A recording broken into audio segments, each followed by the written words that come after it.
Hello everyone, this is Al Bashir Mohammed and observing the International Day for Human Rights, which is probably going to happen on the 10th of December and normally happening every year. Uh, I want to take this opportunity to call upon all the Muslims, most importantly in Kenya and the northern part of Kenya, and including the Somali communities, to wake up and fight against GBV. And I'm saying this because we are not fighting against GBV. We are tolerating GBV in a very significant way. And the more we tolerate, the more we will get into problems. And the more we will continue being uncivilized community because we are not doing what our religion is teaching us. The Messenger of Allah was a fighter against GBV. He came to the Arab world as an entry point to the world, and he transformed people who used to bury their own daughters without any reason actually. You remember one of the companions of the Messenger of Allah, and it's good that everyone knows that in the Islamic history, we have something to learn about GBV. But people have forgotten about this, and we are normalizing gender-based violence, some practices that are completely ignorant. During that time, a companion was spotted crying and then after some time laughing out. And when he was asked, "Why do you cry and then laugh at the same time?" after some minutes, he explained he was crying because he remembered the level of GBV he used to do. One time he went out with his daughter to dig a hole like something like a grave, and the daughter was helping him to dig that hole by removing sand and clearing dust and sand from his beard and hair. What the lady never could not understand is that after the finishing of that exercise, she was the one to be buried in that hole alive, that grave actually. It was a horrible practice that used to take place without any justifiable reason. And during that time, there was a government, but the government was entertaining and tolerating that. Just like our government is entertaining and tolerating GBV. A lot of money has been expended just talking about it, creating awareness.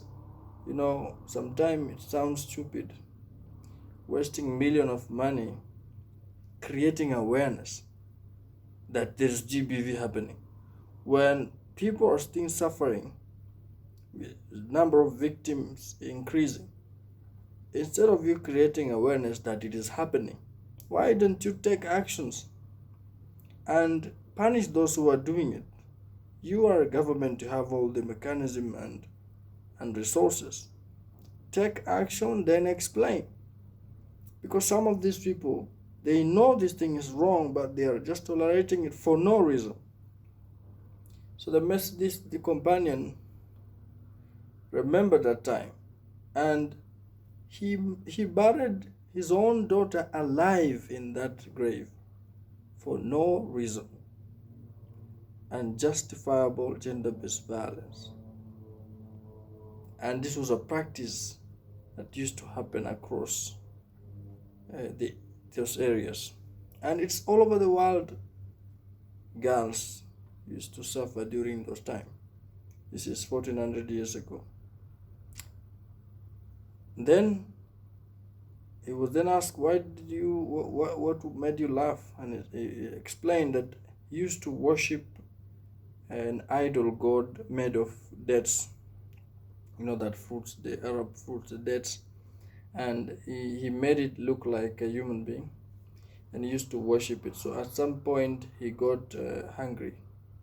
and he wanted some piece of that date. So he asked his God, allow me to eat you a little bit, then I will recreate you when we reach home. So he started eating piece by piece until he finished all of it. So he finished his own God. So he started laughing about how ignorant he was. This is an example of the level of ignorance we have as a community. When you see GBV happening in a community in high level, it is not because of poverty. It's not because of, you know, there's no budget or something. It's because we are ignorant. And we are ignorant because we don't want to learn. Because we are, we insist on the evil things. We don't want to do the right thing.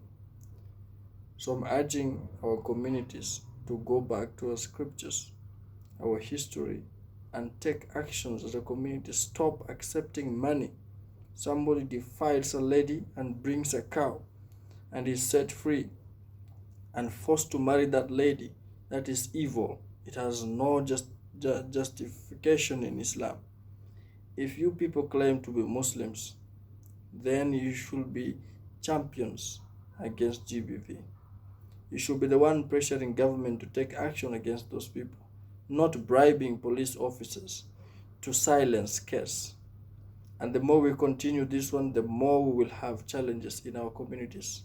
Flood will be coming, killing all our animals. In fact, it's even good that we are losing these animals from the rain. It's good we feel the pain, because it has reached a point we take care of goats, camel, and sheep and cattle more than our own daughters. If something happens to one cow, a father will be mad. I saw somebody committing suicide in television because they lost some cattle. But if somebody rapes your daughter, you are comfortable receiving more cows, and then you sell off that daughter in exchange of cattle. That is how ignorant we are. And it is good these animals are going, so that we know that sometimes these animals are not gods to worship, and some of us don't even give zakat out of it, that annual sacrifice. So we are going deep into ignorance. The level of corruption in the northern counties is devastating. It's very high. We cannot claim to be Muslims because we don't have those values. I therefore call upon all of you, if you think you are a Muslim, you must surrender all these cultures and follow what is right. Human rights defense is a global commitment. You have to champion it. Stop GBV. Stop it right now as a community, and stop issuing or taking bribe to cover up GBV. Thank you very much, and I celebrate with all you for those who have achieved their goals, and we stand with survivors and all the girls and females that are survivors and going through the pain and suffering of gender-based violence. And from my side, I will support wherever I can, and it will never happen, including FGM that cannot be justified. You cannot say you're doing it because you want to control sexual feelings or controlling female temptation to do fornication. If that is the case, it is the men who cannot control theirs. Why don't you cut theirs? This cutting, you cannot justify it also. And because you cannot justify it, you use your ignorance and culture to enforce it. And it actually, if that is the case, then it does not help. Because sexual feeling is not only there, it is almost everywhere. So cut everything. When you have a problem of eating too much, you don't cut your tonsils or cut your throats. You just control your eating habits, right? You need to teach your daughters and boys on how to control themselves. We are taught to fast, to pray, to avoid bad companies. And if we cannot control it, we get married. But we were not taught to completely cut what is natural just because we want to control it. Hygiene is not cutting this. Hygiene is washing it, being clean all the time. This cutting has more problem than the solution you impose that you're bringing in. It has complications to women who are getting birth, and it has a lot of problem that women are suffering through it. So you're benefiting very little just by complying to your culture, but the result is very low. So we need to stop this ignorance and avoid this type of FGM we are doing as a community. It will not take us out of our religion. We will still be Muslims, but doing the right thing in the right way. There should be no harm committed to any lady in the process of following our cultures. No female should suffer in any community just because they are females. And it's time to advocate for equality, including vaccine equality. Thank you very much.